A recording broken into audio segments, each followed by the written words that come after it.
They called it the end of an empire. 5 stars on the shirt, the most decorated football nation on earth. And for 2 years, a punchline. A qualifying campaign so chaotic, they burned through managers like matches. A golden boy booed in his own league, snubbed for the one prize he wanted most. Abused from the stands while the world argued whether he was a fraud.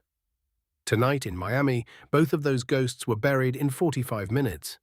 We opened their file, Minutia, one nation, one story. The fall before the triumph. Brazil, 5-time world champions. The team everyone grew up fearing, and the team everyone quietly had started to write off. Because greatness has a strange enemy. It isn't defeat, it's expectation. When you have won everything, the only story left to tell is your decline. And for 2 long years, that was the only story anyone told about Brazil. The qualifiers were a slow humiliation, defeats that should never have happened, a dressing room that looked lost, headlines back home that used a word Brazilian football never says out loud: ordinary. They hired and fired and hired again until they handed the keys to a man who had won everything in Europe and nothing here. Carlo Ancelotti, the calmest figure in the sport, walking into the loudest job in it. And at the center of it all stood one man carrying a weight no 25-year-old should carry. Vinicius Junior, the most electric winger alive and the most doubted. The night they read out another man's name for the Ballon d'Or, the cameras caught his face, and 1 million people decided he was finished. Too much flash, too few goals, all lightning and no thunder. He had been booed, he had been abused from the terraces in a way that shamed an entire league. And the cruel verdict followed him across an ocean, brilliant to watch, but he disappears when it matters.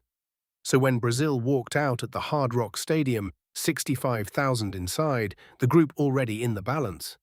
This was never just a football match, this was a trial, and the prosecution had 2 years of evidence. It took him 7 minutes to tear it up.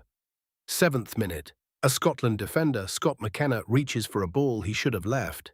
And the most punished man in football is already gone. Vinicius doesn't just take the chance, he takes it the way a man takes back something that was stolen from him. 1-0. And the noise that follows isn't celebration. It's release. But here's what should have worried Scotland. And everyone's still betting against this team.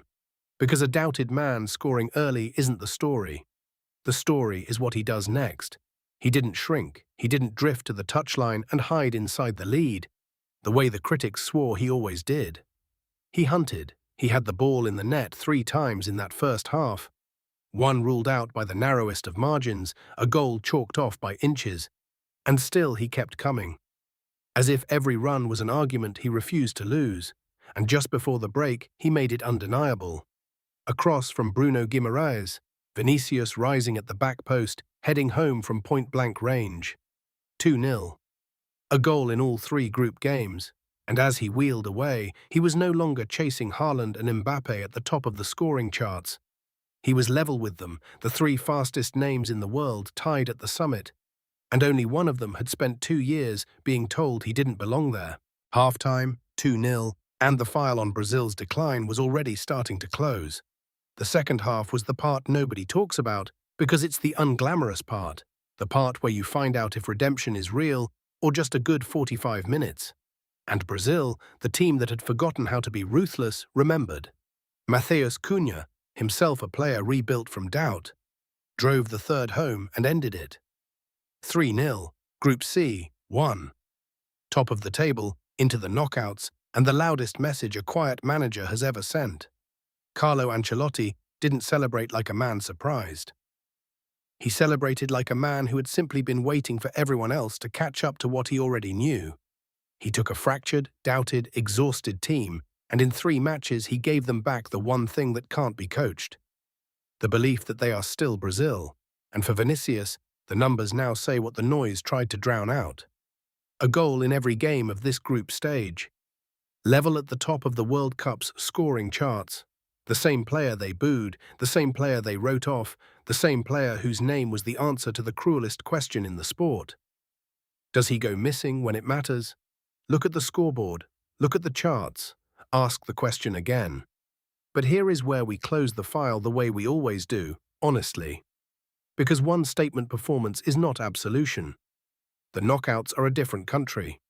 One bad night, one red card, one missed chance in extra time, and the same voices that doubted him will be back at the door before the final whistle stops ringing. Brazil have not won anything. They have only reminded the world what they can be. The fall was real. The triumph is not finished. It has barely begun. A nation that was written off, a man who was written off, and 45 minutes in Miami that didn't end the doubt. They just turned it into fuel. That is the thing about the doubted. You can boo them, you can snub them, you can spend 2 years explaining exactly why they are finished. And all you are really doing is writing the first half of a story that ends with their name at the top. The empire isn't dead, it just went quiet long enough to make everyone forget what it sounds like when it roars. If this hit, like it, share it with one football friend, and subscribe. A new file opens tomorrow. The files never close.